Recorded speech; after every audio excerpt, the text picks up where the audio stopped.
I was young. I grew up around love. Everyone loved each other. Everyone was happy with each other. And then all of a sudden, people are just killing each other, you know? Nowhere safe. You could walk and smell blood everywhere. Right now, I just hate the smell of blood. I grew up as a happy child, I would say. We didn't really think about the circumstances that we were living in. We would always play toys and like we would make them out of clay. When I was like, say, I think 12 years, I started asking my mom about my friends who were back in Rwanda because she would ask around. So I would ask her about my friends who were left behind. She told me, oh no, that one friend died, she was killed. The other one survived. They moved to a different country. They're in Congo and all of that. Yeah, so when she started telling me that, some memories started coming back. And then I realized I messed up at 12 years old. So I started blogging them again because I don't want to remember that. That was horrific. The conflict was about over religion. They wanted to convert the South Sudanese into Muslims. It was also over oil and natural resources. Um, and also, South Sudanese were very darker skinned people and they were lighter skinned people. So they thought that they were more superior than us and wanted to force us into slavery. And they would also rape some of the women just because they felt that that was just part of torturing us. So that's why we went to war, because it's Sudan is our land. It's not. It was never theirs. Everywhere they were searching for anyone to kill, the Hutus, the Tutsis were killing each other. So it was a whole mess. But then we drove all the way to my mom's village.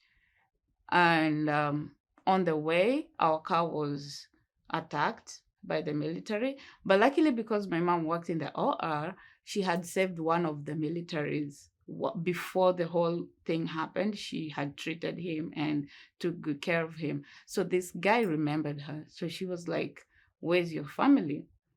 And then my mom pointed at us. And then so he took us and we walked all the way. It was a long distance. It was a long distance. It was like from here to California. It was a long distance. We walked on foot and we went through the forests. And the forest it's a big forest. It's called Inyungwe Forest. It's a big forest. It has all these animals, baboons and everything. It's always raining. Yeah.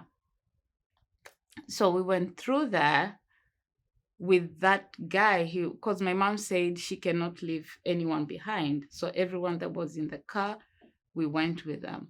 And then on our way, there was another attack, another military that was on a blockade, and they shot up. That one I remember so well because I ran into hiding. I was on my brother's back and I slid from his back and I went into hiding in a school. And then all of a sudden, when we went in that school, unfortunately, it was filled with heads of people who had been killed, like they were piled up. So we hid behind those heads. Yeah.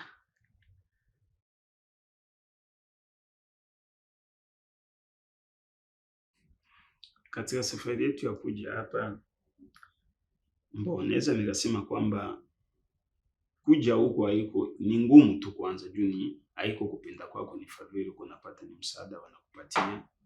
Hiyo kwanza ni ngumu, cha kwanza. Na ni kubahatika kwanza kupita, juu wakimbizi wapo wengi kambini, lakini kusema kuchaguliwa na kupata msaada kufika hapa ni msaada mkubwa sana. Kambini Malawi tulipitia vingi sana katika maisha, juu ni maisha ya ukimbizi kwanza. Tulipitia maisha mengi sana. Maisha ya mkambi, unajua haikuwagi ya ajabu, ni ile ya mkambi, kusubiria kupokea WFP ikitupatia chakula na kupatia msaada wote ile, na UNHCR kutusaidia juu ya masomo, kusoma bure, matunzo bure, yani vitu vingi tu vile ambavyo vinahusika mtu katika maisha tulikuwa tunapata hiyo msaada yote hivyo. خب نه مردم بهتره اینو بدونن که زندگی در توی جنگ و بدبخت در توی کشورهایی که اینا رو میپذیره و لطف مونه خیلی بهتر از اویه که تو توی جنگ و بدبختی باشه. البته برای مردای توی افغانستان شاید زیاد مهم نباشن، چون اونا مردن میتونن هم بجنگن هم میتونن اون از بیشتری هایشان شبیه خود همونایی که جنگجو بار میدیگن، ولی برای زنا و مثلا دخترها واقعا بهشون میگم هر کشور که شما پذیرفت شما با احترام بین، یعنی در کشور احترام بذارن که انقدر بهتون ارزش قائل شده که شما پذیرفتن، اهمیت داده بهتون. خب اول که آمده بودیم واقعا میترسیدم، چون که هیچ کسی را نمیشناختیم. ولی بعد یک هفته وقتی مردم اینجا رو دیدیم، وقتی توی خیابانا راه رفتیم همه لبخند میزنن، یک چیز خیلی جدیدی دیدم بود. و اینکه وقتی دیدم آدما در اینجا چقدر هم دیگه کمک میکنه، واقعا فکر کنم خیلی خوششانسم.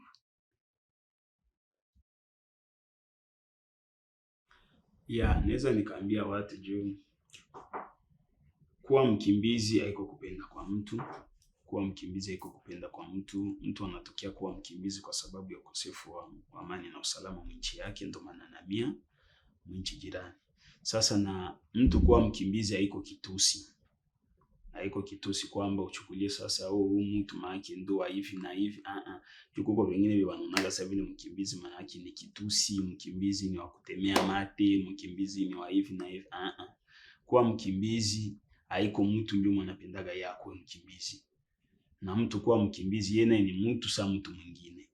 Ile haki yenye ule mtu mwingine anaweza kapewa na akapata, na vile vile itumike kwa ule mkimbizi mwenye anafika. Kwa hiyo kila mtu yote ambaye mtakuwa nasikia mtu ni mkimbizi, amchukulie kama mtu mwingine, kwa sababu yeye ni mwanadamu sa vile yeye. Ndio naweza nikaambia watu. They hear that you're a refugee and they just make assumptions and just they're kind of judgmental, or they want to hear about your story, but they don't know that parts of our stories are like very sensitive. You get messed up at a young age, and then you have to relocate everything, your life and everything, and then you go and start all over again in a different place. You know, everything is just messed up for refugees. So if there was a program that will help them with their mental health, that would be a very, very good thing. Most of the refugees don't like to talk about it because they assume that it's not a big deal. That's the thing. But deep down, it messes them up. A big deal. It messes them up. The parents don't know how to raise their kids. They do know how to raise their kid, but because of that trauma, the depression, the anxiety they have, they mess up somewhere. And then once they mess up, the kids are also messed up from the same trauma, but according to their age, it's different. It's, you know, everyone deals with them differently. Like for me, my mom thinks I'm okay because I was a kid, but I experienced it. So I'm not okay. So mental health is very, very, it should be at the top of the list in assisting refugees, because they also need to assistance to adjust in different places. That, say, relocating to America, you came from, for example, you were in a camp and then you come to America, life is completely different. چیزی که دارم بیشتر هم در مورد زنایی که واقعا در روستاهای خودمون هستن، در مورد مردم هزاره که الان طالبا فوکوس رو فقط روی مردم هزاره مثل قدیم، مثل 130 سال پیش که پادشاه افغانستان 60% از مردم هزاره را قتل عام کردن. و اینکه دیروز سالگرد همون موقعی بود که پادشاه افغانستان 130 سال پیش کار کرده بود، همون دیروز 300 خانه ازاره را از محله خودمون به جا کردم و اینکه حتی اجازه نداده بهشون که وسایل خانه ببرن. واقعا این نسل کشی نیه. And this is soft for her, especially because her family is Hazara, right? Yes. And do you have family in Afghanistan still? هنوز فامیلی افغانستان هست؟ داریم که اینا رو میتنیم. Yes, that's why I know all this.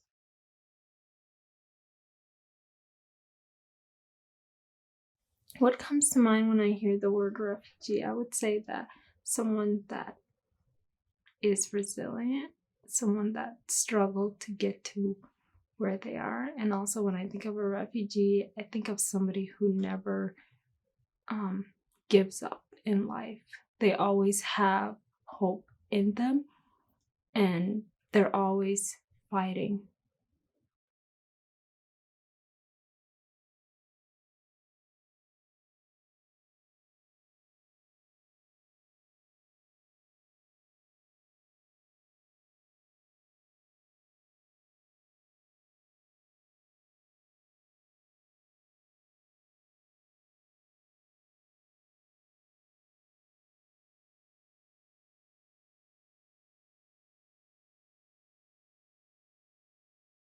Just love each other.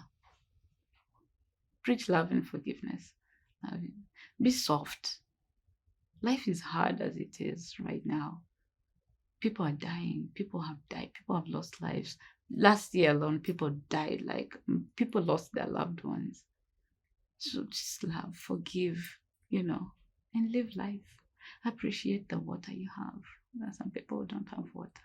Yeah, nashukuru. Kwanza naweza nikashukuru Mwenyezi Mungu because tulipitia vingi sana na tulikuwa waelewa tena uvumilivu. Because processes ya Marekani tulianza tangia mwaka 2017, lakini imagine tangia 2017 tulikafika hapa hii mwaka, which means tulikuwa tuko kimya na hakukuwa problemu yoyote ile, na Mwenyezi Mungu alitusaidia. Baina yetu sisi wote hakuna yule mwalipatwa na shida, ama katika familia yetu tukapata na shida kusema sio kupoteza mtoto mmoja si anafariki ama hivi na hivi, hapana. Mwenyezi Mungu vraiment tunamshukuru sana kwa ile, kwa kutulinda sisi sote. Sisi tulitoka Kongo tukaingia Malawi, japokuwa tulipitia mambo mengi, vitu vya mingi sana, mashida mbalimbali, lakini alitufikisha tena hapa Marekani. Kwa ile tunashukuru Mwenyezi Mungu sana sana sana kabisa. وقتی برون موری لبخند آدم رو میبینه که واسطون خندن بدون اینکه دید بگن تو افغانی یا مال کدوم کشوری. خیلی خوب. یعنی خیلی خود من وقتی برون مورم لذت من وقتی با یکی صحبت مونم دیم نمیگه که تو افغانی یا کشور تو کجا بوده چی کار کردن یا مردمش در چی بدبختی بوده. از این حساب خب خوشحال میشدم که تبعیض بین آدم قائل نمیشم. Even when we left on the plane, it was just so unreal that this was actually happening. And once we got here, we were very excited to be here as a family, and they welcomed us in a small town in Illinois, but we landed in Chicago and it was like a snow day, and so they had snow on the ground and I thought it was powdered sugar or something like that. But then we drove to the house that we were going to be living in, and it was part of a church that sponsored us. But when we opened the door, it was just very significant because it was our first home, and also I got to have a room for the first time in my life, and so it felt like it was something special. And even when they were telling me that I was going to be starting school, I'm like, wow, like I'm going to school, I'm going to be a big kid. And on my first day of school, it was just like, oh wow, I'm here, I'm actually here. Tegemea maisha yangu yatakuwa sawa, nitakuwa na amani na malengo yangu yataenda sawa, yataonekana pia. I felt like I'm living the American dream.